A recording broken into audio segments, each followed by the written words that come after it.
સુરતના વરિયાવ વિસ્તારમાં ગટરમાં પડી જતા 2 વર્ષના માસૂમ કેદારનું મોત થયું હતું, જેને લઈને આજે ટેકનિકલ સ્ટાફ યુનિયન દ્વારા મુગલીસરા ખાતે એકત્રિત થઈ પોલીસ કાર્યવાહી ઉપર વિરોધ કર્યો હતો. સુરતના વરિયાવ વિસ્તારમાં ગટરમાં પડી જતા 2 વર્ષના માસૂમ બાળક કેદારનું મોત થયું હતું, જેને લઈને સાપરાધ મનુષ્યવધનો ગુનો દાખલ કરવામાં આવ્યો છે. તો બીજી તરફ પાલિકા દ્વારા 4 કર્મચારીઓને શોકોઝ નોટિસ પણ ફટકારવામાં આવી છે. ત્યારે આ મામલે ટેકનિકલ સ્ટાફ યુનિયન દ્વારા મુગલીસરા ખાતે એકત્રિત થઈને પોલીસ કાર્યવાહીને લઈને વિરોધ કરવામાં આવ્યો હતો. ટેકનિકલ સ્ટાફ યુનિયનના પ્રમુખ અજય પટેલે જણાવ્યું હતું કે જે વરિયાવની ઘટના બની છે તે મામલે અમે કમિશનર, મેયર અને સ્ટેન્ડિંગ કમિટી ચેરમેનને આવેદનપત્ર આપવા ભેગા થયા છીએ. જે ઘટના બની છે તે અકસ્માતે જે દીકરાનું અવસાન થયું છે તેના માટે સુરત મહાનગરપાલિકાના તમામ સ્ટાફ દુઃખની લાગણી વ્યક્ત કરી છે. અમારી સહાનુભૂતિ તેમની સાથે છે, પરંતુ પોલીસ તરફથી જે એફઆરઆઈ દાખલ કરવામાં આવી છે, જે અરજી કરવામાં આવી છે તેમાં સાપરાધ માનવવધનો ગુનો દાખલ કરવામાં આવ્યો છે. સુરત મહાનગરપાલિકાના કમિશનર તટસ્થ અને હકીકતલક્ષી અહેવાલ તૈયાર કરાવે અને તેમાં જો અમારો કર્મચારી કસૂરવાર રહે તો કર્મચારી ઉપર સુરત મનપા જે કોઈ પગલાં લેશે તેમાં અમને કોઈ જાતનો વાંધો રહેશે નહીં. આ મામલે અજય પટેલે શું કહ્યું તે સાંભળો. જે વરિયાવની ઘટના બની છે તે બાબતમાં અમે કમિશનરશ્રીને, મેયરશ્રીને અને સ્ટેન્ડિંગ કમિટી ચેરમેનશ્રીને આવેદનપત્ર આપવા માટે ભેગા થયા. જે ઘટના બની છે એ અકસ્માતે જે દીકરાનું અવસાન થયું છે એના માટે સુરત મહાનગરપાલિકાના તમામ સ્ટાફ દુઃખની લાગણી વ્યક્ત કરે છે. અમારી સહાનુભૂતિ એમની સાથે છે, પરંતુ જે તરફથી પોલીસની અંદર એફઆરઆઈ દાખલ કરવામાં આવી છે, જે અરજી કરવામાં આવી છે, એમાં જે અપરાધ માનવવધનો ગુનો દાખલ કરવામાં આવ્યો છે એની સામે અમારો વિરોધ છે. સુરત મહાનગરપાલિકાના કમિશનરશ્રી નિરપક્ષ, તટસ્થ અને હકીકતલક્ષી અહેવાલ તૈયાર કરાવે ને એની અંદર જો અમારો કર્મચારી કસૂરવાર રહે તો કર્મચારીની ઉપર સુરત મહાનગરપાલિકા જે કંઈ પગલાં લેશે તેમાં અમને કોઈ જાતનો વાંધો રહેશે નહીં. પરંતુ જે રીતે ફોજદારી ગુનો દાખલ કરવામાં આવ્યો છે તે ન થવો જોઈએ એવી તમારી માંગણી છે?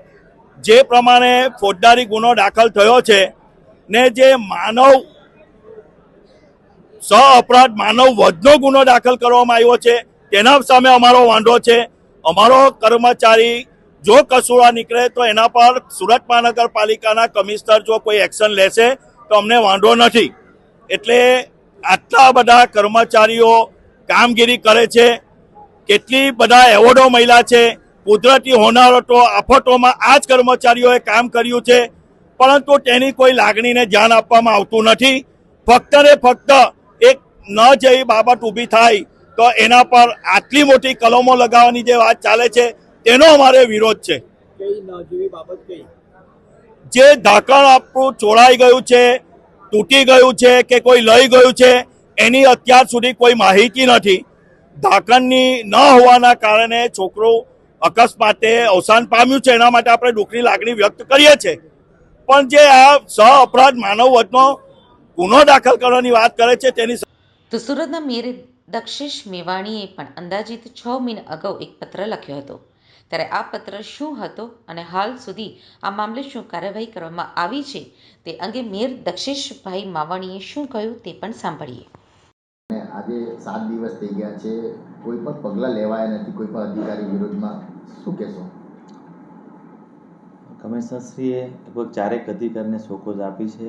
ગઈકાલે એક અધિકારીનો જવાબ લેવામાં આવતો હતો પણ તેણે થોડોક ટાઈમ માંગ્યો છે. એટલે કમિશનરશ્રી તેમાં જે કંઈ પગલાં ભરવા પડશે એ કમિશનરશ્રી તેમાં લેવા જઈ રહ્યા છે અને પોલીસ તરફથી પણ એક ગુનો નોંધવામાં આવ્યો છે. પોલીસ પણ ઇન્વેસ્ટિગેશન કરી રહી છે. સાહેબ, બીજી બાજુ વાત કરીએ તો તમારો પત્ર જૂનો હતો, એ તમે પત્ર લખ્યો હતો આ બધી ગેરકાયદેસર જોરાને લઈને, જો એ પત્રનું પાલન કરવામાં આવ્યું હતું તો આજે કેદાર જેવી ઘટના નહીં બનતી. મારે ત્યાં રોજને રોજ જે વ્યક્તિઓ બધા મળવા આવતા હોય રૂટીન પ્રમાણે હું કમિશનરશ્રીને જે કંઈ પ્રશ્ન મહત્ત્વનો હોય એ પ્રશ્નની હું નોંધ મૂકતો હોઉં છું.